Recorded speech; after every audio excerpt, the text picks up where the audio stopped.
Bien, hermanos, todos en algún momento estoy seguro de que hemos hecho o hemos participado en algo que se llama recolección de firmas.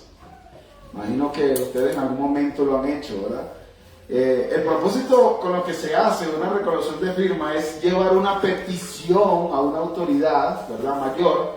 Y bueno, la intención es que se recojan las mayores firmas, ¿verdad?, o que se recojan muchísimas firmas para que esta autoridad mayor pueda, vamos a decirlo así, ser obligada, porque hay muchísimas personas que han firmado este documento, a responder satisfactoriamente esa petición que se le está haciendo, o por lo menos presionarlo de tal forma para que él pueda responder de manera positiva a la petición que se le está haciendo. Yo sé que la mayoría, si no todos aquí, hemos participado en eso. Lo lamentable, hermanos, es que muchas veces nosotros vemos a Dios de esta forma. Pareciera que Dios, mientras más firmas reconocemos, y ya voy a explicar qué significa, a qué me refiero con firmas, Él se va a ver obligado a responder de manera satisfactoria a la petición que nosotros estamos haciendo. Y cuando digo firmas me refiero a oraciones, como que mientras tengo una necesidad, mientras más hermanos estén orando, Dios va a prestar más atención a esa petición que yo le estoy haciendo. Va a ver, si hay más hermanos, Dios va a prestar más atención, va a ver de manera más eficiente y va a responder de manera más eficiente esto que le estamos pidiendo. Pero ver a Dios de esa forma, hermanos, demuestra en primer lugar que no conocemos a Dios, cómo es Dios, el carácter de Dios, la grandeza de Dios, la soberanía de Dios, la omnipotencia de Dios. Pero en segundo lugar, también demuestra que no conocemos qué es la oración. Dios no necesita firmas. Dios no necesita firmas. Él no necesita absolutamente nada de nosotros, mis amados hermanos. ¿Por qué? Porque Él es dueño y Señor de todo. Y cuando digo todo, es absolutamente todo. Todo. Dios no necesita nuestras oraciones para llevar a cabo su plan soberano en este mundo, hermanos. Nosotros no vamos a torcer el brazo de Dios con nuestras oraciones para que Dios haga lo que nosotros queremos que Él haga. Ese no es el Dios de la Biblia. Ese no es el Dios que nosotros adoramos. Dice el Salmo 24, versículo 1, del Señor es la tierra y todo lo que hay en ella, el mundo y los que en él habitan. Absolutamente todo pertenece a nuestro Dios. Pero si vamos un poco más allá, hermanos, nuestro Dios, el Dios de la Biblia, ese Dios que nosotros adoramos, no solamente es dueño de todo, o mejor dicho, porque es dueño de todo, Él también le pertenece todo conocimiento.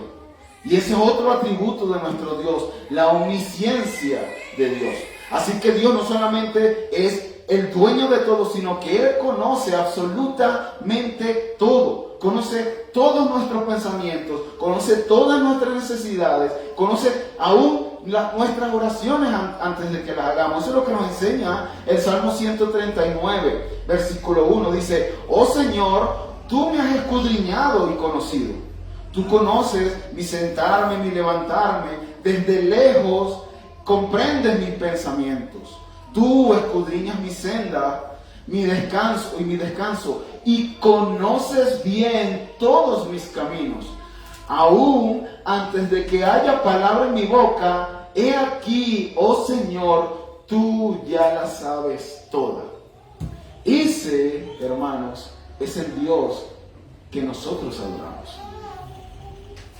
Ese es el Dios que nosotros adoramos, un Dios que conoce todas las cosas y que le pertenecen todas las cosas. Él no necesita que nosotros oremos para Él conocer lo que nosotros necesitamos.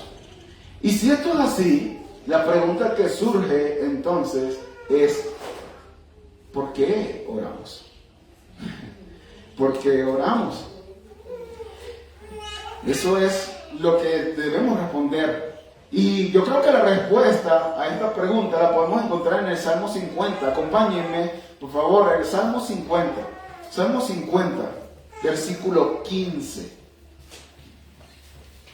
Salmo 50, versículo 15. Mira lo que dice allí el salmista. Dice, e invócame en el día de la angustia, yo te libraré y tú me honrarás. Invócame en el día de la angustia, yo te libraré y tú me honrarás. Lo que está diciendo Dios aquí es que cuando tú tengas necesidad, tú debes invocarme. Cuando tú tengas dificultades, tú debes invocarme. Cuando estés pasando por alguna situación difícil, alguna enfermedad, tú debes invocarme. Pero no solamente dice eso. El Señor dice, yo te libraré. Yo te libraré de esa enfermedad. Yo te libraré de esa dificultad. Pero lo que más quiero resaltar en este salmo, hermanos, es que no dice solamente que Él va a responder nuestra oración, sino que dice que cómo nosotros debemos responder ante esa oración.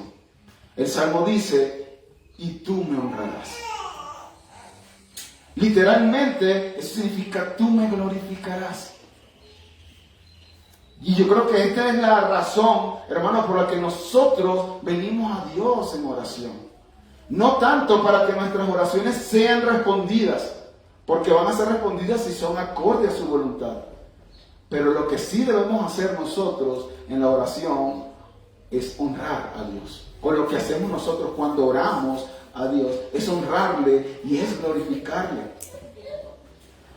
Pablo lo dice de una manera más clara en 2 Corintios, capítulo 1, versículo 11. 2 Corintios 1, 11. Dice, cooperando también con nosotros, ¿con qué? Con la oración. Ahora miren el propósito de la oración, hermanos.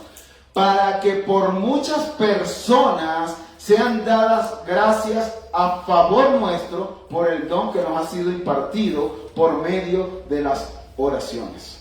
Hermanos, cuando nosotros oramos a Dios, nosotros glorificamos a Dios, porque la oración es dependencia. Cuando en el momento que yo voy a Dios, yo estoy diciendo, yo soy dependiente a ti. Y esa dependencia glorifica al Señor. Pero no solamente eso glorifica al Señor. En relación con el salmo que acabamos de leer, cuando nosotros vamos a orar al Señor y el Señor responde la oración, dice aquí en 2 Corintios, por muchas personas sean dadas gracias a Dios. O sea, que nosotros también glorificamos a Dios cuando el Señor responde nuestras oraciones. Así que hay una doble gloria, por decirlo así. Cuando nosotros vamos a Dios, glorificamos a Dios, y cuando el Señor en su voluntad responde esa oración, sea de manera positiva, o sea de manera negativa, o sea de manera espera, ¿verdad? Nosotros podemos glorificar al Señor, porque entendemos, hermanos, que sea la respuesta que sea que dé el Señor, es lo mejor para nosotros. Y eso trae gloria a Él. Ahora ya ven lo importante de la oración. Sea que nosotros vayamos a orar y sea cual sea la respuesta que Dios nos dé, eso trae gloria a Dios. Eso trae gloria a Dios. Por lo tanto, hermanos, es muy importante que muchas personas nos reunamos a orar. Pero no para torcer el brazo de Dios y para que Él nos escuche ahora más porque somos más, Señor. Sino al contrario, porque eso trae más gloria al Señor. El Señor es más glorificado cuando nosotros somos dependientes y cuando nosotros damos acciones de gracia a través de la respuesta que Él nos dé en la oración. Entendiendo esto, mis hermanos, si a ti te interesa la gloria de Dios, que de hecho es el propósito por el cual tú has sido creado, yo espero que este jueves, que es nuestro culto de oración, tú vengas a glorificar a nuestro Dios en dependencia a Él y en gratitud por lo que Él ha hecho por cada uno de nosotros en nuestras vidas. Yo espero que este jueves tú puedas apartar ese tiempo y puedas venir a glorificar al Señor. Muy bien, hermanos, esto era una introducción al tema. Si se pueden ver, ya vamos a hablar acerca de la oración y definitivamente ese es el tema. Pero quería también comentarles que ya estamos en la recta final de la epístola. Estamos en el capítulo 4, el último capítulo. Ya prácticamente nos quedan 3 predicaciones, o sea, no contando esta, con esta serían 4. Pero lo que sí es que ha sido una bendición la epístola de Colosenses en nuestras vidas. Ha sido maravillosa para nuestras vidas. Pablo, ya acercándose a la recta final, empieza a darnos algunas exhortaciones finales. Y dentro de esas exhortaciones finales, en el capítulo 3, versículo 16, Él nos manda que la palabra de Cristo more abundante, o habite en abundancia en nosotros. Esa es una de las exhortaciones finales que nos está haciendo Pablo. Pero ahora Pablo nos habla de la importancia que tiene la oración. Esa es otra de las exhortaciones para concluir su epístola, que quiere dejarnos Pablo antes de que termine la epístola. Y hermanos, es que tanto la palabra de Dios como la oración son las dos piernas del creyente. Un creyente no puede caminar bien teniendo más una que la otra, o teniendo una pierna más larga que la otra, sino ambas piernas, en este caso la palabra de Dios y la oración, son importantes. Pablo nos está diciendo que ese nuevo hombre que nació en Cristo a través del bautismo y la resurrección, ese nuevo hombre debe vivir poniendo su mira en las cosas de arriba. ¿Recuerdan eso? Lo vimos ya. Poniendo su mira en las cosas de arriba y no en las de la tierra. Y la mejor forma, hermanos, que nosotros podemos hacer eso es habitando en la palabra de Cristo, ¿verdad? Abundantemente en la palabra de Cristo y orando a Cristo. Esas son las dos cosas, las dos piernas con las que Pablo nos exhorta a que nosotros caminemos allí. Ahora, hermanos, debo confesarles algo. Esta enseñanza como tal va del versículo 2 al 4. Okay. Capítulo 4, versículo 2 al 4, pero ayer estaba yo repasando la enseñanza y orando y meditando en eso, hermanos, y voy a hacer una división en las dos. Aunque es un solo párrafo, aunque es una sola idea de pensamiento, voy a hacer una división y hoy solamente vamos a ver el versículo 2, ¿ok? El versículo 2. La oración, esta la hemos titulado, esta enseñanza la hemos titulado la oración del nuevo hombre, pero vamos a ver solamente la primera parte, una exhortación a la oración. Y si Dios lo permite, el próximo domingo vamos a ver la segunda parte, la importancia de la oración en la proclamación del Evangelio. Así que, hermanos, les pido por favor que aunque vamos a hacer una separación, ustedes en su mente entiendan que es una sola línea de pensamiento. Ok, sin más preámbulos, vayamos a nuestro encabezado, nuestro único encabezado. Una exhortación a la oración. Si nosotros leemos el versículo 2, dice Pablo allí, perseverad en la oración, velando en ella con acciones de gracia. Tú vas a decir, bueno, ¿y cómo vas a hacer una prédica con tan poquitas palabras? Bueno, el príncipe de los pastores, con una sola palabra de toda la escritura, hacía varias series de predicaciones. Aunque esa no es mi intención, ¿ok? Pero, hermanos, lo que dice en estas pocas palabras de verdad tiene una riqueza increíble para nosotros. El mandato aquí de Pablo hacia nosotros es que perseveremos en la oración. Ahora, ¿qué significa esa palabra perseverar? ¿Qué significa esa palabra perseverar? Ser constante. Permanecer. Significa permanecer en algo a pesar de las dificultades. Voy a repetirlo. Porque esto es lo que tiene que quedarnos claro, hermanos, porque tiene que ver con lo que Pablo nos está diciendo, lo que Pablo nos está mandando. Significa permanecer haciendo algo a pesar de las dificultades, a pesar de los obstáculos que se puedan presentar en el camino. Eso es la perseverancia. Y Pablo nos está diciendo aquí a que perseveremos en la oración. Está hablando de una continuidad en la oración. Pablo nos está mandando no a orar en un momento dado. Se presentó una circunstancia, oramos y ya cumplí, Pablo, ya obedecí. No, eso no es lo que está diciendo Pablo. Pablo dice que permanezcamos orando en esa circunstancia, esa enfermedad, en ese problema que se nos está presentando. Esa es la exhortación, ese es el mandato que nos está haciendo Pablo aquí. No sabemos, hermanos, a veces nosotros podemos estar orando al Señor, se presenta una circunstancia y esa circunstancia puede durar un día, o puede durar varios días, o puede durar una semana o varias semanas, o meses o varios meses y hasta años.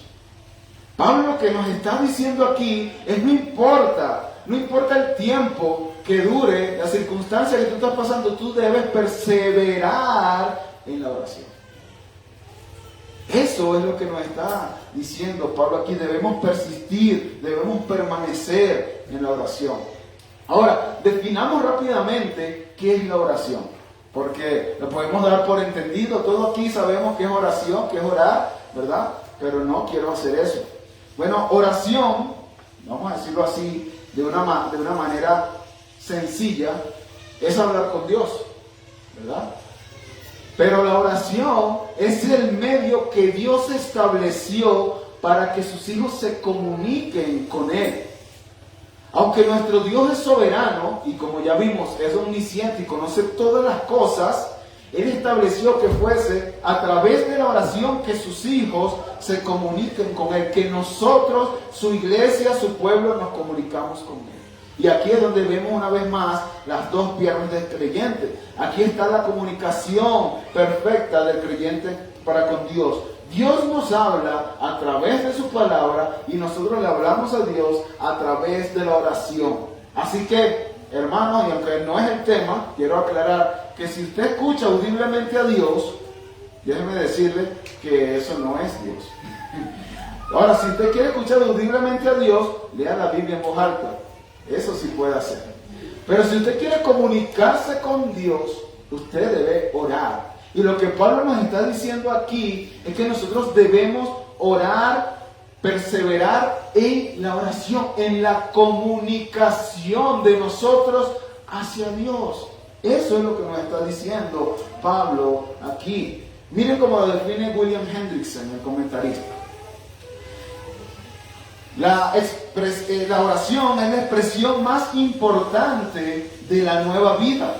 Ella es el medio, fíjense, siempre se usa la palabra medio, por el cual podemos obtener para nosotros y para otros la satisfacción de nuestras necesidades, tanto físicas como espirituales.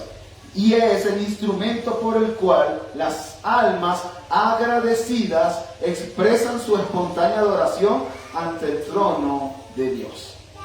Eso es la oración. Ahora, entendiendo ya qué es la oración, hermanos, Pablo nos manda a persistir en eso.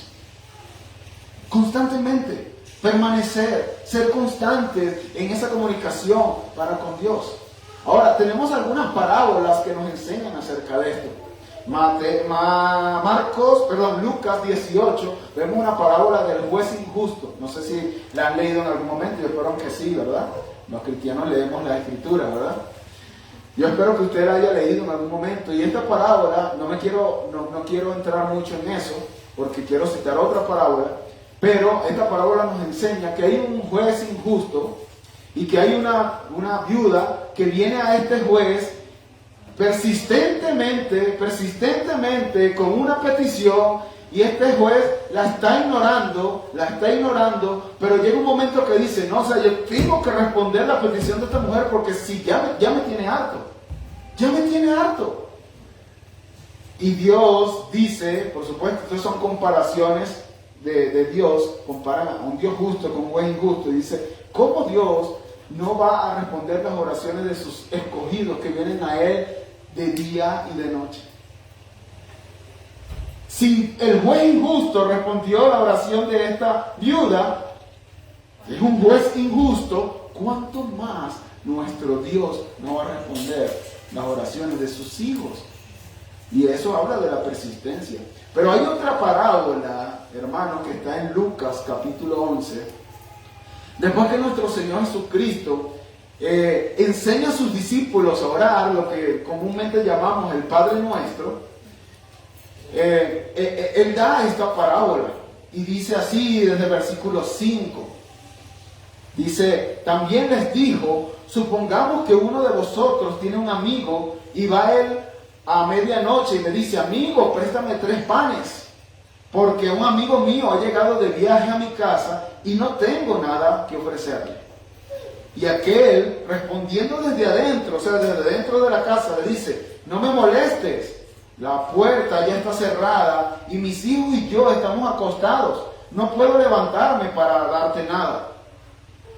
Dice el versículo 8, os digo que aunque no se levante a darle algo por ser su amigo, no obstante, por su importunidad se levantará y le dará cuanto necesite. ¿Cuántas veces hemos leído nosotros esa parábola? ¿Verdad? La pregunta que yo quiero hacerles, hermanos, es ¿quién podríamos decir nosotros que somos nosotros en la parábola? Lo más seguro, hermano, es que usted pueda pensar que es el amigo importuno. Es lo que mayormente nosotros podemos esperar. Nosotros podemos creer que somos el amigo importuno en la parábola. Pero déjenme decirle, hermanos, que los cristianos no somos el amigo importuno. La enseñanza de esta parábola es increíblemente profunda.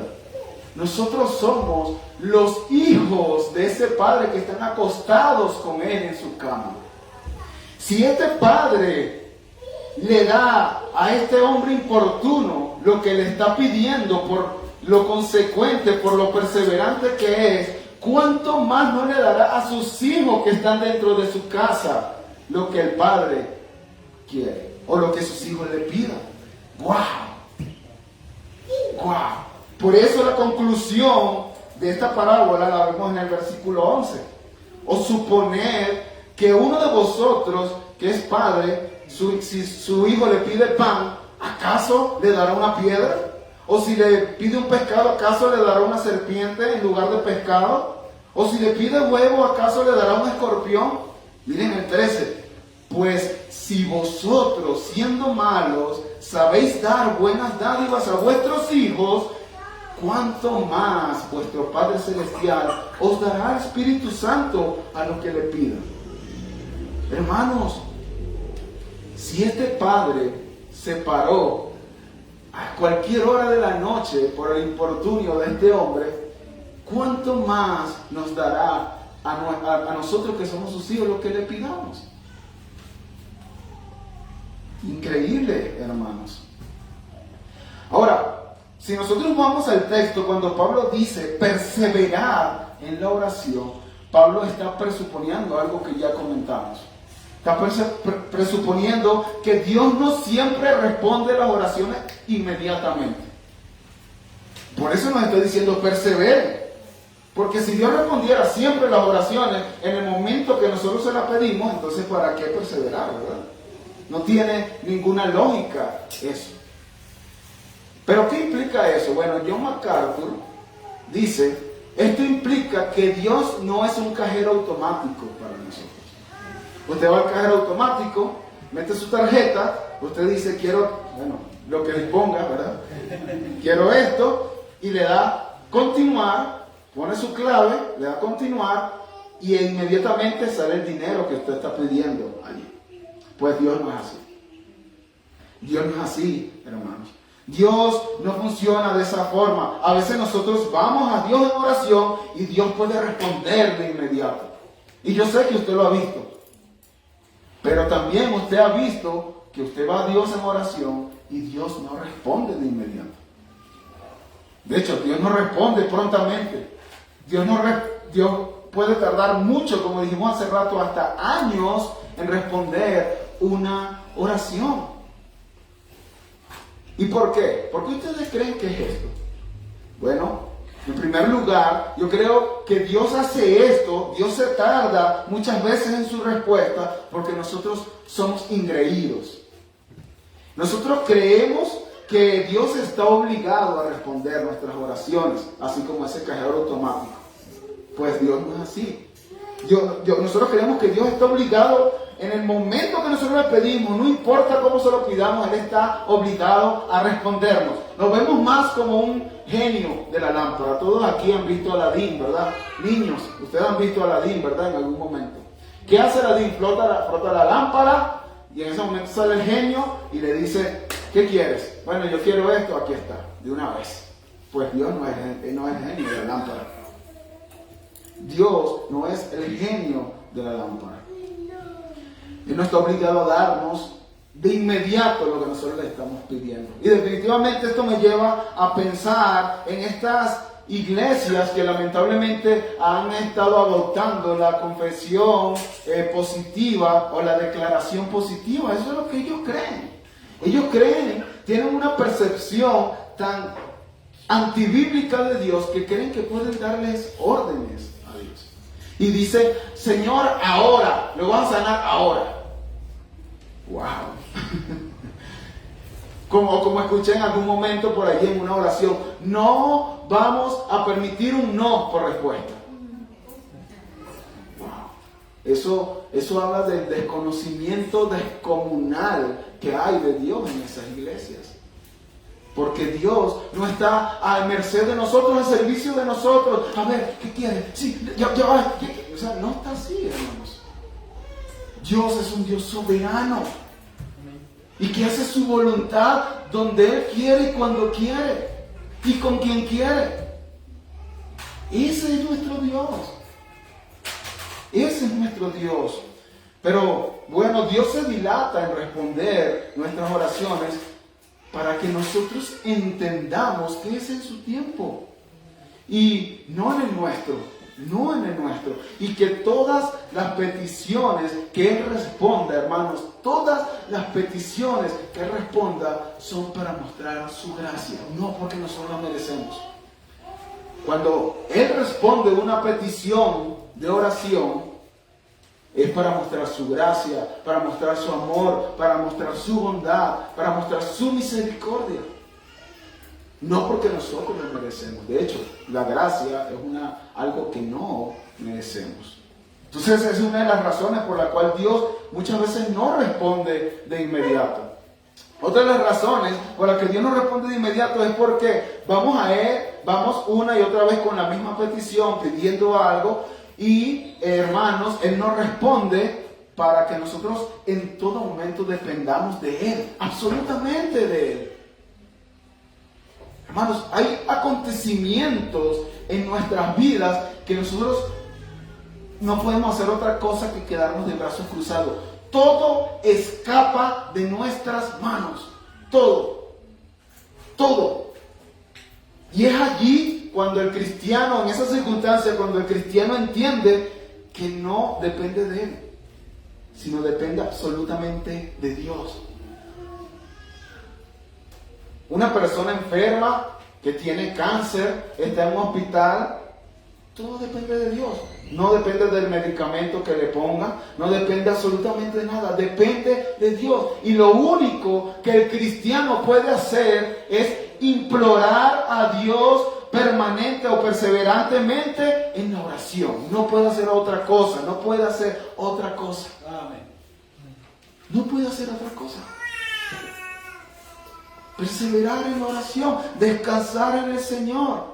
Y eso es una de las razones por las que Dios nos responde, para que nosotros nos sometamos a su voluntad y confiemos siempre en Él, absolutamente en Él. Eso es, hermanos, pero nosotros tendemos a ser autosuficientes. Si no, pregúntese, si usted oró esta mañana. Pregúntese cuando usted sale tarde, se paró tarde y no ora al Señor. Pregúntese cuando usted se lleva un plato de comida o un bocado de comida a su boca y no está siendo agradecido al Señor. Lo que usted está dando a entender allí es que yo soy autosuficiente. Yo por mis propios medios conseguí este alimento. Dios no me lo provee. Eso es lo que estamos demostrando allí. Pero cuando Dios retrasa la respuesta a nuestras oraciones, es para que nosotros dependamos de Él. En todo, absolutamente. Para que no seamos autosuficientes. Pero un tercer punto, o una tercera razón por la que Dios retrasa sus oraciones, es porque muchas veces, hermanos, nosotros no estamos preparados para recibir lo que pedimos. Si nosotros aplicamos esto, hermanos, a un padre terrenal, un buen padre jamás le va a dar todo lo que su hijo le pide. Y si tú eres padre y tú haces eso, déjame decirte que no estás amando a tu hijo. No estás siendo un buen padre, no estás siendo un padre responsable. Pero nuestro Dios, que es un padre responsable, un padre amoroso, un padre bueno, Él no da a sus hijos todo lo que le piden. Y no da a sus hijos todo lo que le piden. Él es un Dios sabio. Él simplemente dilata la respuesta porque nosotros podemos estar no preparados para recibir lo que le estamos pidiendo a nuestro Dios. Y tenemos ejemplos cuando una vez que Pablo es llevado al tercer cielo y ve toda la gloria del tercer cielo, y Pablo dice, wow, o sea, eso puede ser algo que lleve a Pablo a pecar horriblemente. O sea, Pablo ya antes de morir sabía cómo iba a ser la vida futura una vez que muriera. Y en 2 Corintios capítulo 12, versículo 7, dice allí, y para que la grandeza de esas revelaciones no me exaltase desmedidamente, me fue dado un aguijón en mi carne. Algunos dicen que ese aguijón era una enfermedad, otros dicen que eran pensamientos de la vida pasada de Pablo. Lo cierto es que no dice la Escritura que era el aguijón, lo cierto es que era algo que él tenía, con lo que Pablo luchaba. Y dice, me fue dado un aguijón en mi carne, un mensajero de Satanás, que me abofetee. ¿Para qué? Para que no me enaltezca en sobremanera. Respecto a lo cual 3 veces he rogado al Señor que lo quite de mí, y me ha dicho, bástate mi gracia, porque mi poder se perfecciona en la debilidad. Pablo, tú no estás preparado para recibir eso. No te lo voy a dar. No estás preparado. Si yo te doy eso, yo estoy siendo un padre irresponsable que te va a hacer pecar. Eso es lo que está diciendo Dios, hermanos. Y muchas veces Dios no nos da lo que nosotros pedimos porque no lo necesitamos, porque no es lo que necesitamos en ese momento. No estamos preparados para recibirlo. Pero lo que me impacta más, hermanos, es la respuesta de Pablo cuando Dios le dice, bástate mi gracia. Bástate mi gracia. Miren lo que dice. Dice, por tanto, de buena gana me gloriaré más bien en mis debilidades, para que repose sobre mí el poder de Cristo. Wow. Eso es dependencia del Señor. Eso es dependencia del Señor. Señor, por favor, haz esto. El Señor no responde. Tu gracia me basta, Señor.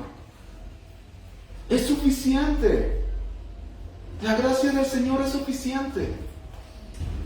Estamos completos en Cristo. Pablo ya nos enseñó. No necesitamos nada. No necesitamos legalismo. No necesitamos ser más espirituales o pensar que somos más espirituales. No necesitamos sacrificar o castigar nuestro cuerpo físicamente hablando. No necesitamos eso. Ya estamos completos. La gracia del Señor nos basta.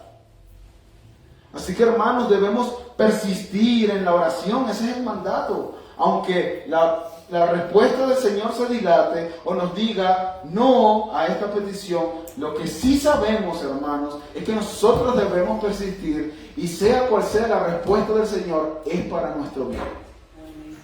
Es para nuestro bien. Todas las cosas ayudan a bien a los que aman a Dios. Todas. Aún las respuestas negativas de nuestro Dios.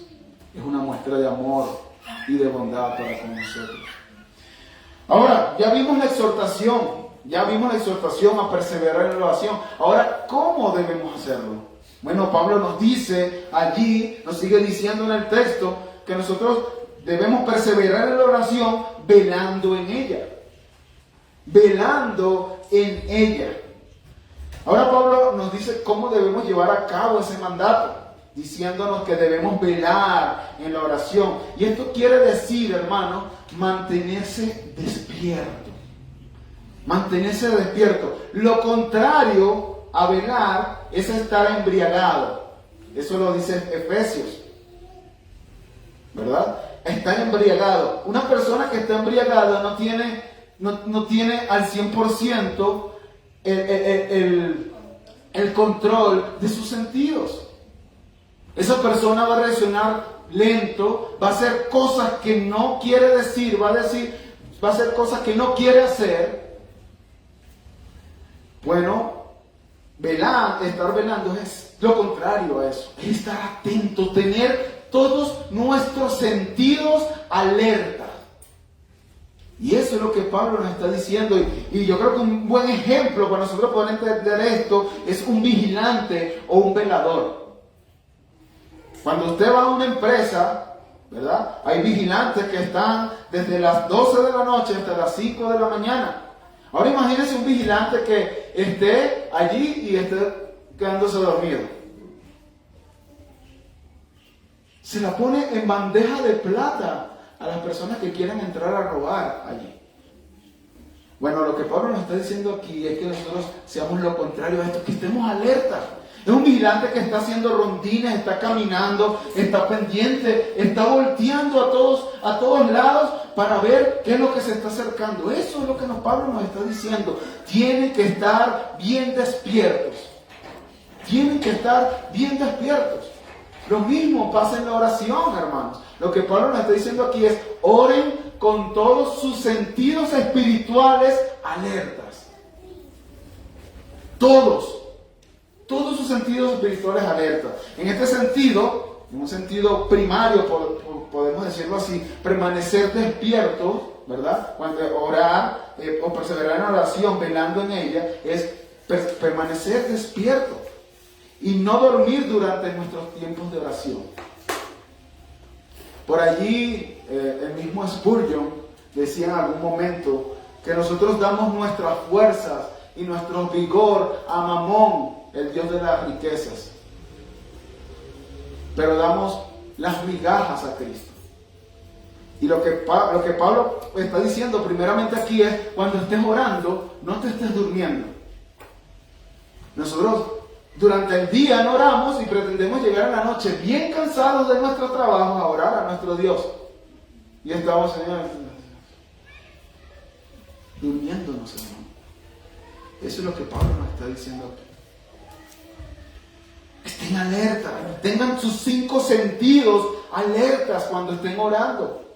No se estén quedando dormidos. Eso es lo que Cristo, cuando estaba en el monte Getsemaní, se lleva a 3 de sus discípulos, vengan a orar conmigo. Cristo se va aparte y ora aparte de ellos, y cuando vienen sus discípulos estaban durmiendo.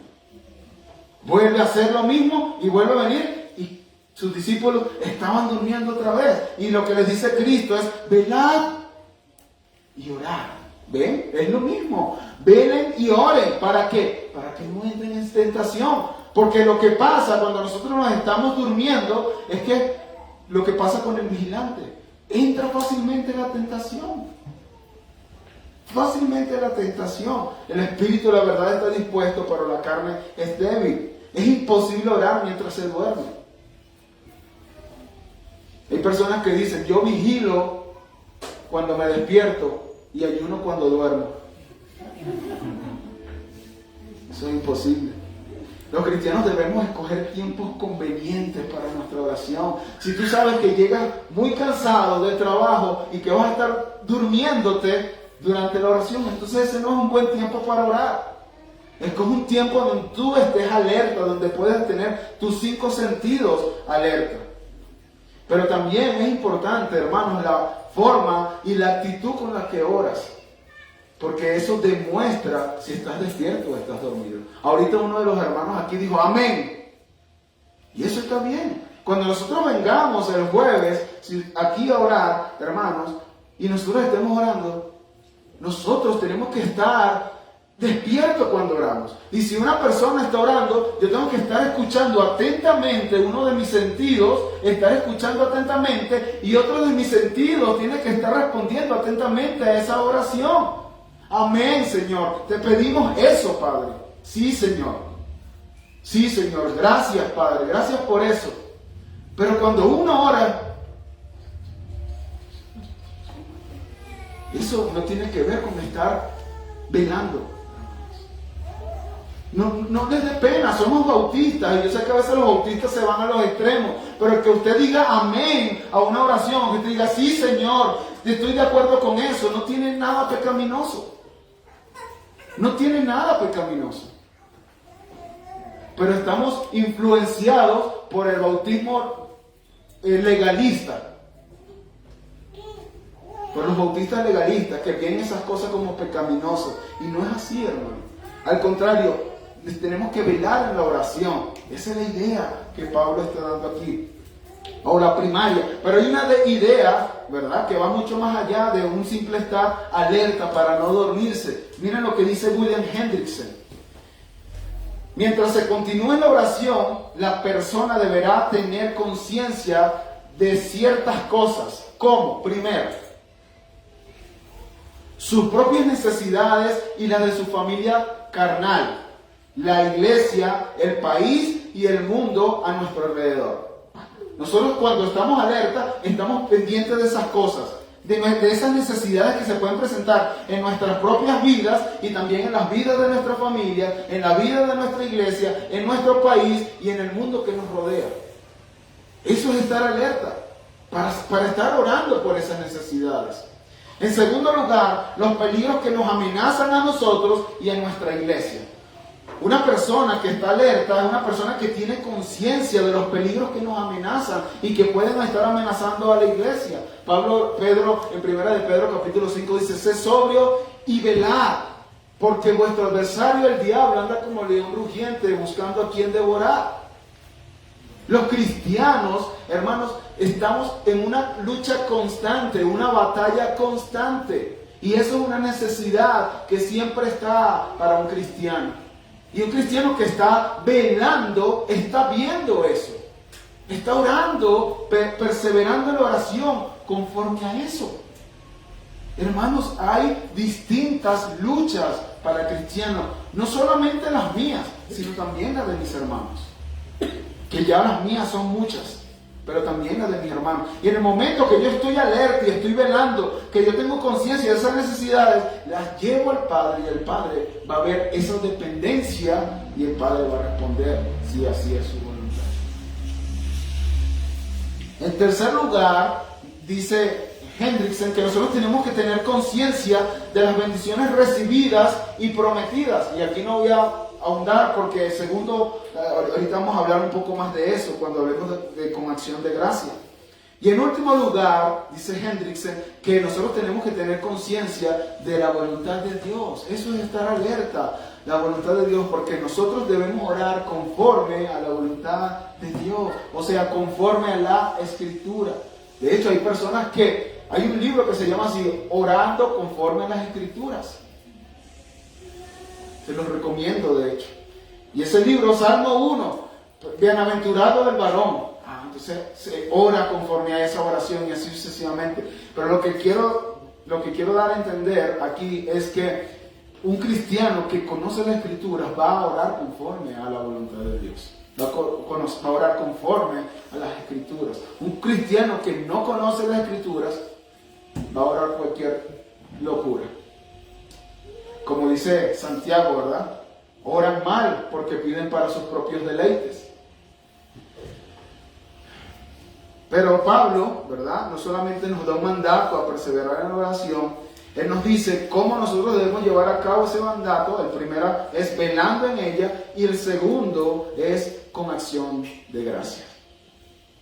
Hermanos, esta es la sexta vez en la epístola que Pablo menciona las acciones de gracia. Y se las quiero mencionar. En el capítulo 1, versículo 12, dice: con gozo dando gracias al Padre que nos hizo aptos para participar de la herencia de los santos en luz. En el capítulo 2, versículo 7 dice: firmemente arraigados y edificados en Él y confirmados en vuestra fe, tal como fuisteis instruidos, rebosando en gratitud. Colosenses 3:15, y que la paz de Cristo reine en vuestros corazones, a la cual en verdad fuisteis llamados en un solo cuerpo, y sed agradecidos. Versículo 16, 3:16, que la palabra de Cristo habite en abundancia en vosotros, con toda sabiduría, enseñando y amonestando unos a otros con salmos, himnos, canciones espirituales, cantando a Dios con acción de gracia en vuestros corazones. Versículo 17, y todo lo que hacéis de palabra, de hecho, hacedlo todo en el nombre del Señor Jesús, dando gracias por medio de Él a Dios el Padre. Y el versículo que estamos estudiando hoy dice: perseverad en la oración, velando en ella con acciones de gracia. Una epístola de 4 capítulos, 6 menciones de las acciones de gracia. ¿Será que es importante para Pablo las acciones de gracia?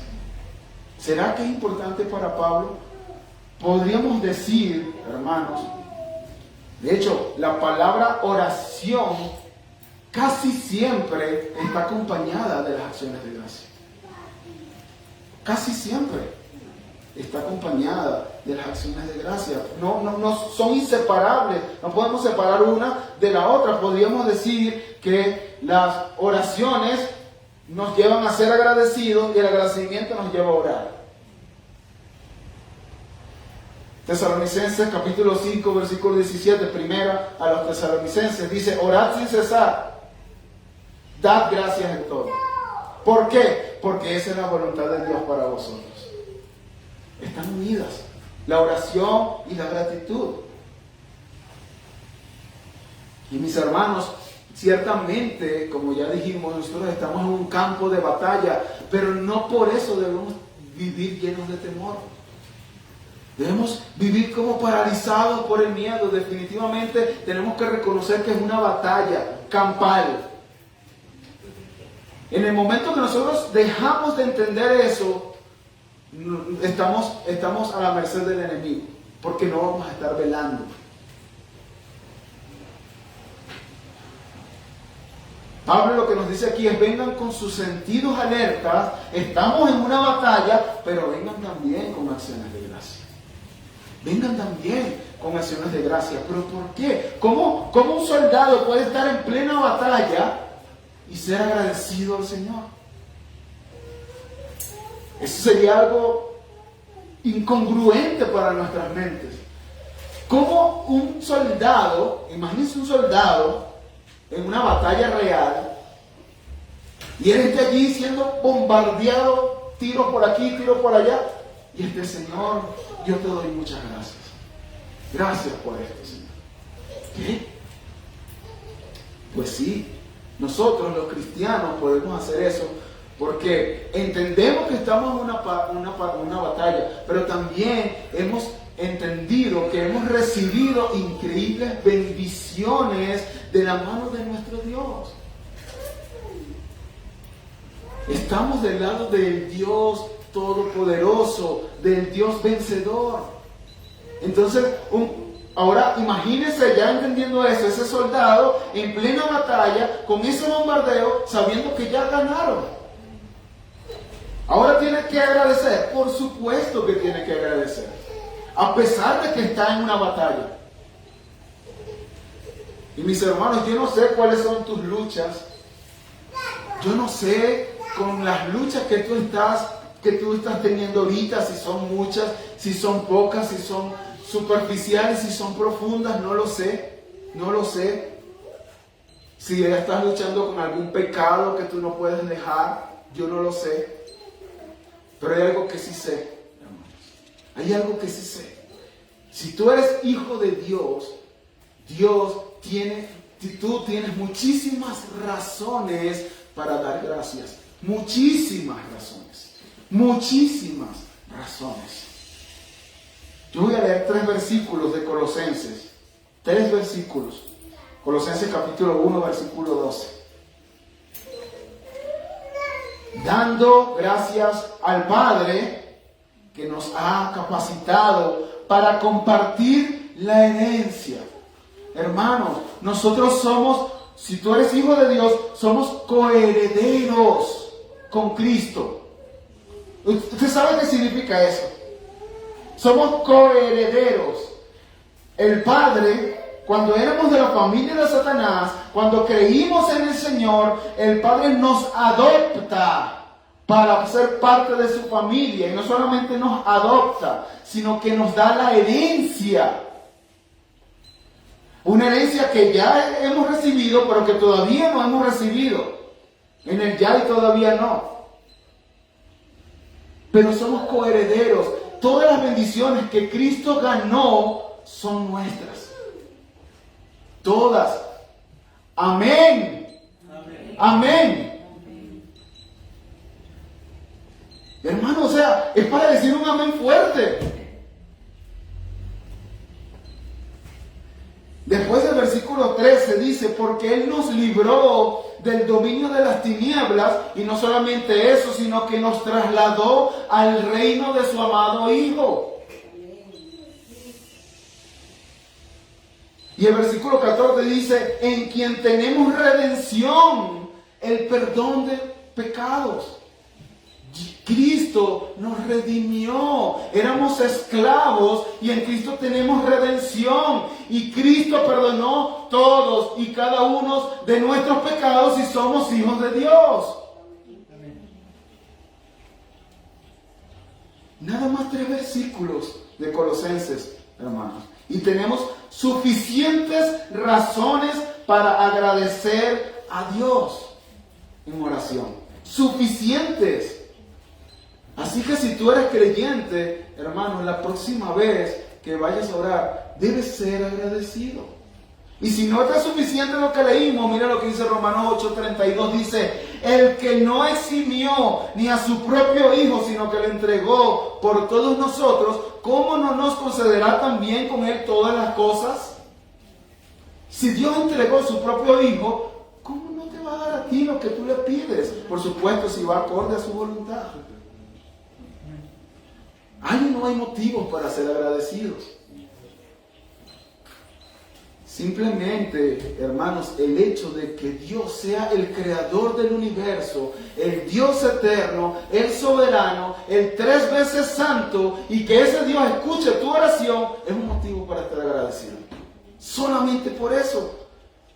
Salmo 34, versículo 15, los ojos del Señor están sobre los justos y sus oídos atentos a su clamor. Claman los justos y el Señor los oye y los libra de todas sus angustias. Cercano está el Señor al quebrantado de corazón y salva a los abatidos de espíritu. Hermanos, no es para estar agradecido. Dios escucha la oración de sus hijos. Dios está en su trono gobernando el universo entero. Y aún así no está demasiado ocupado para ti. Está atento, escuchando tu oración. Si tú eres creyente, tienes mucho que agradecer. Y mediante esto, mis hermanos,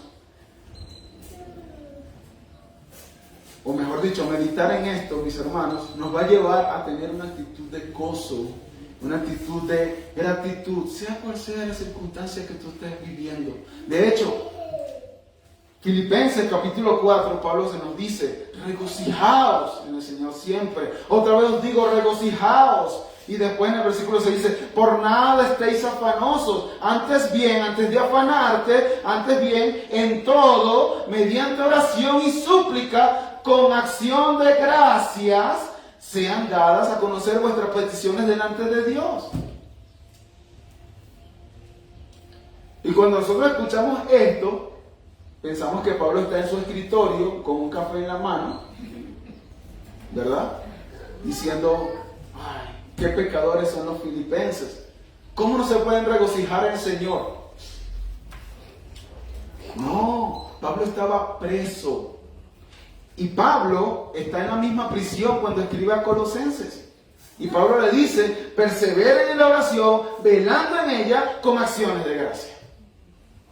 No importa la circunstancia, siempre hay motivos para estar agradecidos con Dios, por muy malas sean las circunstancias que estés pasando. Siempre hay bondad. Dentro de la oscuridad de las circunstancias siempre está la gracia y la bondad de Dios. Siempre. Este gozo solo lo pueden tener aquellos, ese gozo de regocijados en el Señor siempre, solo lo pueden tener aquellos que han sido salvados por gracia. Y Pablo sabía eso. Por eso nos los manda.